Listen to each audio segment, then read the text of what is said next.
क्यों रुक जाते हो 4 दिन की मेहनत के बाद? क्या दोस्तों, क्यों रुक जाते हो 4 दिन की मेहनत के बाद? अरे समय लगता है बीज को फसल बनने में। क्या दोस्तों, समय लगता है बीज को फसल बनने में। तुमसे किसी ने कह दिया तुमसे ना हो पाएगा, तुमने उसकी बात मान ली कि मैं असफल ही रहूंगा, तुम एक पेपर में फेल हो गए, तुम्हें लगता है तुम फेल ही होते रहोगे। ऐसा नहीं है, बीज को फसल बनने में समय लगता है दोस्तों। समय दो, समय आपका समय बदल देगा। चलो स्टार्ट करते हैं दोस्तों। यूपी कैडेट के कुछ महत्वपूर्ण क्वेश्चन जो हमेशा यूपी कैडेट में आते रहे हैं उन्हीं के ऊपर चर्चा करेंगे। और दुधारू नस्ल, द्विप्रयोजी नस्ल, उसके बाद में बारबाई नस्ल, इन नस्लों में क्या अंतर है, ये नस्ल कितनी है। चलो स्टार्ट करते हैं। जैसे कि आपको पता होगा देसी और विदेशी नस्लों में क्या अंतर है। जैसे कि देसी नस्ल, ये है देसी नस्ल। कौन है? देसी नस्ल। इसका दोस्तों वैज्ञानिक नाम इसका क्या होता है? इसका वैज्ञानिक नाम क्या होता है? इसका वैज्ञानिक नाम क्या होता है? बॉस इंडिकस होता है। क्या होता है दोस्तों? बॉस इंडिकस होता है। बॉस इंडिकस क्या होता है? गुणसूत्र कितने होते हैं? गुणसूत्र इसमें गुणसूत्र कितने होते हैं? 2n/58 होते हैं। कितने होते हैं? 2n/8। उसके बाद में दोस्तों विदेशी नस्ल, इस दोस्तों को इसका दोस्तों वैज्ञानिक नाम अलग होता है। इसका क्या होता है? वोस्टोरस होता है। और इसमें गुणसूत्र कितना होता है? कमेंट सेक्शन में जरूर लिखिए इसमें गुणसूत्र कितने होते हैं। इसमें गुणसूत्र होते हैं 2n/60 होते हैं। कितने होते हैं? 2n/60 होते हैं। और दोस्तों मैं आपको बता दूं कि NB national bureau animal genetic research, ये दोस्तों कहां पर है? ये करनाल है। कहां है? करनाल, हरियाणा है। इसके द्वारा भारत में मान्यता प्राप्त नस्लें 50 है। कितनी है? 50 है। अब मैं आपको बता दूं दोस्तों, ये जो 50 नस्लें हैं ना, इनको किस तरीके से बांटा गया है। देखो, इसमें आपकी दुधारू नस्लें आ जाएंगी, इसमें द्विप्रयोजी नस्लें आ जाएंगी, इसमें भी बारबाई नस्लें आ जाएंगी। जैसे कि हम आपको बताते हैं, जैसे कि दोस्तों ये जो आपकी 50 नस्लें हैं, ये दुधारू हो गई आपकी। ये कौन हो गई? दुधारू नस्लें। ये हो गई दुधारू नस्लें। उसके बाद में ये हो गई कौन? द्विप्रयोजी नस्लें होगी। ठीक, उसके बाद में ये कौन हो गई? ये हो गई बारबाई नस्लें। ये जो दुधारू नस्लें हैं ना, ये कितनी है मैं आपको बताता हूँ। एक सबसे पहले आता है साहिवाल। कौन है? साहिवाल। उसके बाद में एक दोस्तों कौन है? कमेंट सेक्शन में लिखिए आपको जितनी आती है। 5 नस्लें है ना, सिंधी है। तीसरे नंबर कौन है? गिर है। फिर कौन है? फिर उसके बाद कौन है दोस्तों? देवनी है। और फिर कौन है दोस्तों? राठी है। कौन है? राठी।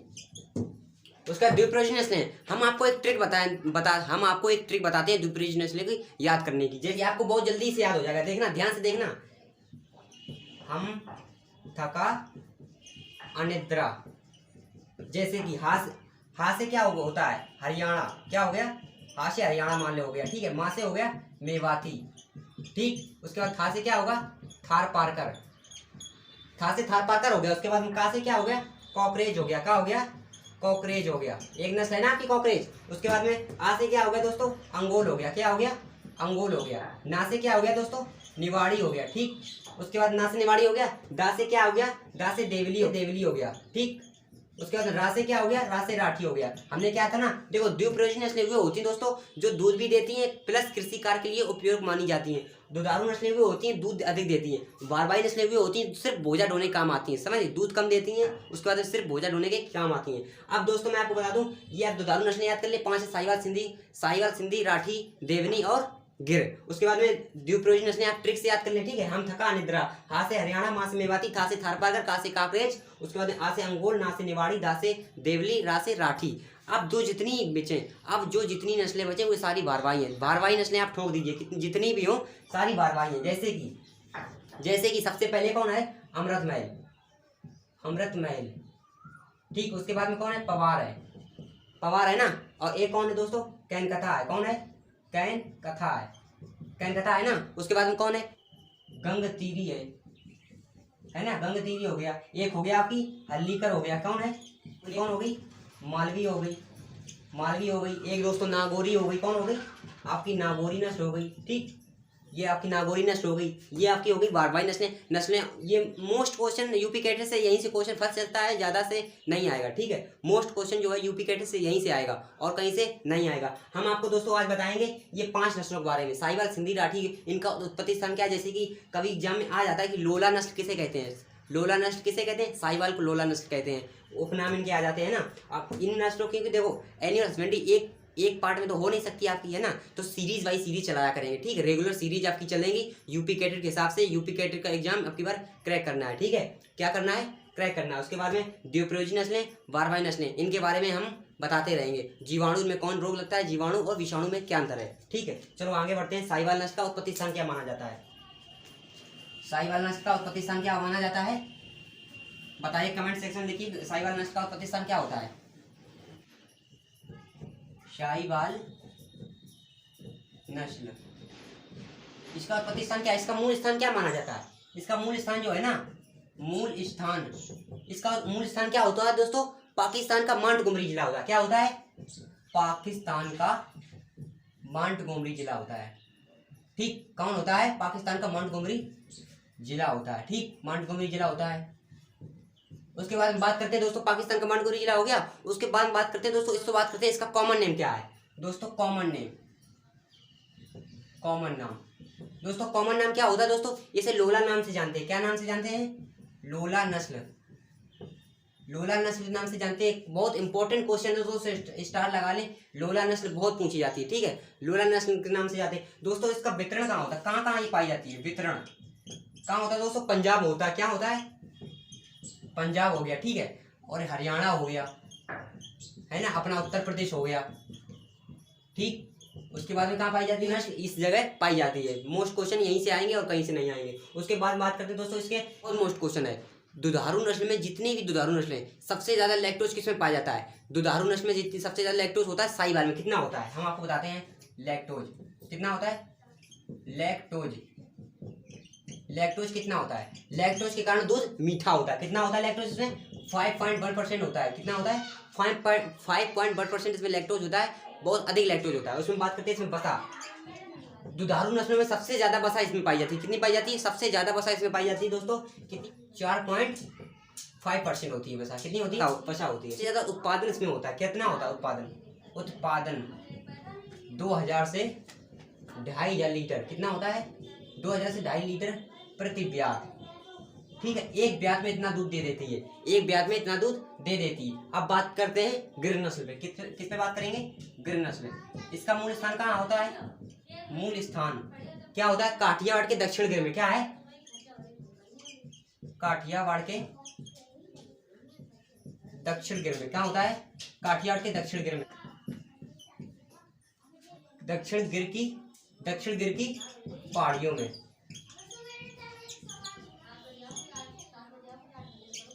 ठीक है। कहाँ है? काठियावाड़ के दक्षिण गिर में पहाड़ियों में इसका मूल स्थान माना जाता है। अब बात करते हैं इसका कॉमन नेम क्या होता है? उपनाम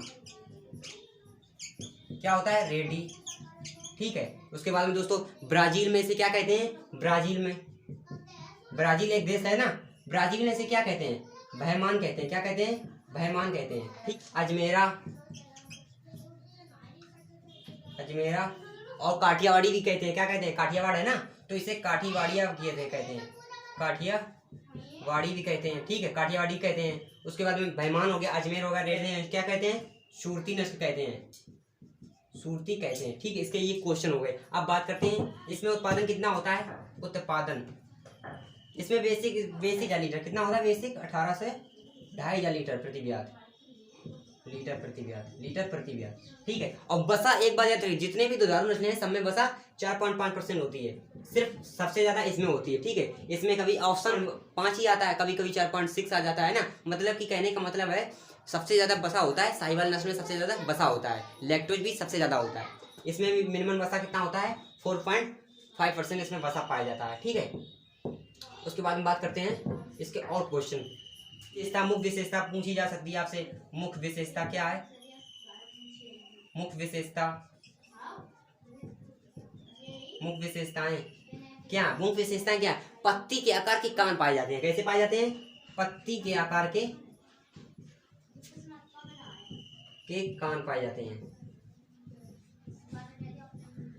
ठीक है। कैसे कान पाए जाते हैं? पत्ती के आकार के कान पाए जाते हैं। अब आगे बढ़ते हैं नेक्स्ट नस्ल पे। क्या उनसी? सिंधी नस्ल पे बात करते हैं, ठीक है। आई होप आपको दोस्तों वीडियो अच्छी लग रही होगी।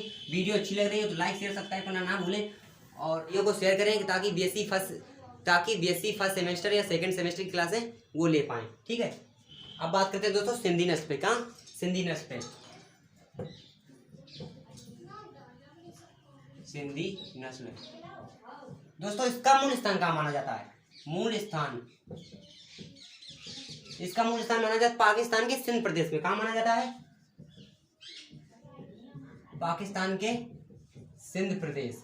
ठीक, सिंध प्रदेश में इसका मूल स्थान, पाकिस्तान के सिंध प्रदेश में इसका मूल स्थान माना जाता है। अब बात करते हैं दोस्तों इसमें इसका कॉमन नेम क्या होता है? कॉमन नेम, उपनाम। उपनाम ज्यादा याद पूछे जाते हैं, उपनाम ज्यादा याद रखें आप। उपनाम, इसका उपनाम क्या है? इसे रेड सिंधी भी कहते हैं। क्या कहते हैं? रेड सिंधी भी कहते हैं।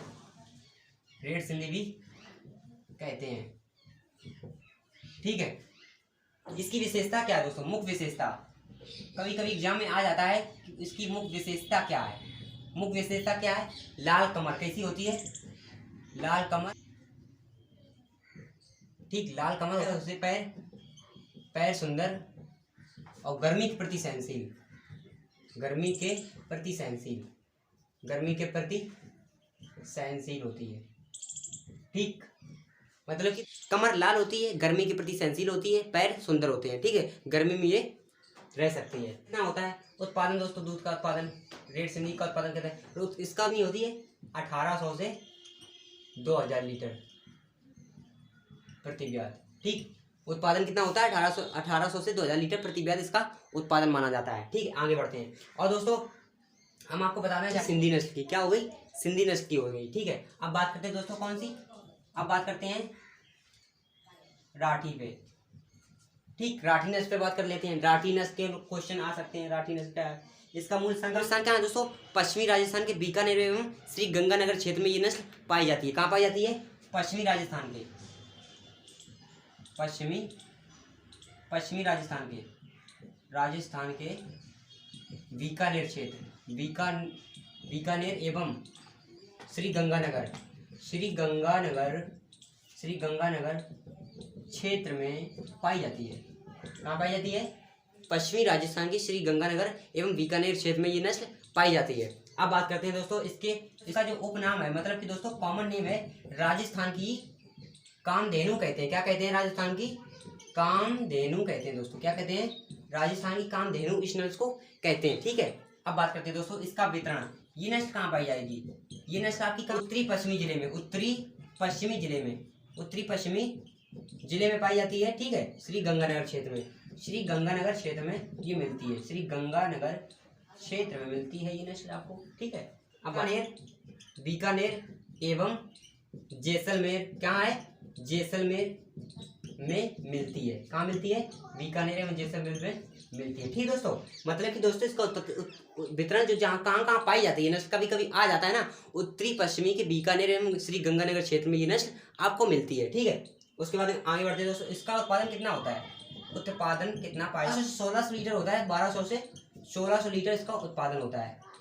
देखो, आप उत्पादन किसका याद रखें? सिर्फ साहिवाल नस्ल का याद रखें, गिर नस्ल का याद रखें, इसका बहुत मुश्किल है जो आपको एग्जाम में आपसे पूछा जाए। विशेषता क्या है दोस्तों? मुख्य विशेषता है। मुख्य विशेषता क्या है? मुख्य विशेषता इसकी पाई जाती है। मुख्य विशेषता है गल कंबल लटकता हुआ। कैसा होता है? लटकता हुआ। ठीक, मतलब गाय की जो यहाँ पे होता है ना गुलगला सा, वही गल कंबल होता है। ये जो गल कंबल होता है, ये जो गल कंबल होता है, ये लटकता हुआ होता है। इसका किसका होता है? राठी नस्ल का सबसे ज्यादा। ठीक है, उसके बाद बात करते हैं दोस्तों आता है नर का वजन कितना होता है? 500 किलोग्राम। ठीक है, उसके बाद गाय का मादा का वजन कितना होता है? गाय का कितना होता है? 300 किलोग्राम। कितना होता है? 300 किलोग्राम। ठीक, ये क्वेश्चन आ सकते हैं। इसी चीजें मैंने आपको बता दी हैं। उसके बाद में आगे बढ़ते हैं दोस्तों। ठीक है, बसा कितनी होती है? 4.5% बसा होती है। सारे बेसिक यही आपका फंडा चलेगा। सिर्फ साहिवाल नस्ल सबसे ज्यादा बसा पाई जाती है। अब दोस्तों आगे बढ़ते हैं देवनी। एक बता दें आपको, एक नस्ल और बची है। कौन सी और है दोस्तों? एक नस्ल और है। कौन सी है? एक है देवनी। कौन है? देवनी नस्ल। ठीक, कौन देवनी पाई जाती है? देवनी नस्ल जो है ना, ये कहाँ पाई जाती है? कमेंट सेक्शन में जरूर लिखें अगर आपको आता हो। कहाँ पाई जाएगी? महाराष्ट्र व कर्नाटक क्षेत्र में ये आपको मिलती है। कहाँ मिलती है? महाराष्ट्र व कर्नाटक क्षेत्र में। महाराष्ट्र व कर्नाटक क्षेत्र में पाई जाती है। कहाँ पाई जाती है? महाराष्ट्र व कर्नाटक क्षेत्र में पाई जाती है। ठीक, महाराष्ट्र और कर्नाटक क्षेत्र में। ये आपको ये नस्ल जो है ना दक्षिण भारत की प्रमुख नस्ल है। एक क्वेश्चन यहाँ से आ सकता है कि ये नस्ल दक्षिण भारत की प्रमुख नस्ल है। कहाँ दोस्तों? दक्षिण भारत की प्रमुख नस्ल है। ठीक, प्रमुख नस्ल है। ठीक, यहीं से क्वेश्चन बन सकते हैं। बसा उतनी होती 4.5% और उत्पादन भी उतना ही है, 1600 से 2000 मतलब मिनिमम ऐसे ही उत्पादन होता है। सबसे ज्यादा आप उस साहिवाल गिर की नस्लें याद रखें। ठीक है, तो ये आपकी हो गई दुधारू नस्लों की कुछ महत्वपूर्ण जानकारी। उसके बाद दोस्तों जो आपकी दो प्रोजी नस्ल बची है ना, हरियाणा थारपारकर, इनके बारे में हमको कल बताएंगे, क्योंकि एनिमल हस्बेंड्री बड़ा है। ठीक है, एनिमल हस्बेंड्री में बहुत सारी चीजें हैं, एक क्लास में नहीं बता सकते। कल बताएंगे दुधारू नस्लों की, उसके बाद ठीक है कल बताएंगे द्विप्रोजी नस्लें, उसके बाद में क्या विशेषता है, विषाणु जीवाणु। ठीक है दोस्तों, इनमें क्या अंतर है। उसके बाद क्लास में आपको ऐसी मतलब कि दोस्तों इसकी एनिमल हस्बेंड्री की सीरीज चलाएंगे। ठीक है, क्या चलाएंगे? सीरीज चलाएंगे, क्लास बाई क्लास आपको मिलती रहेंगी इसकी। ठीक दोस्तों, कल मिलते हैं नेक्स्ट क्लास में, तब तक के लिए जय हिंद।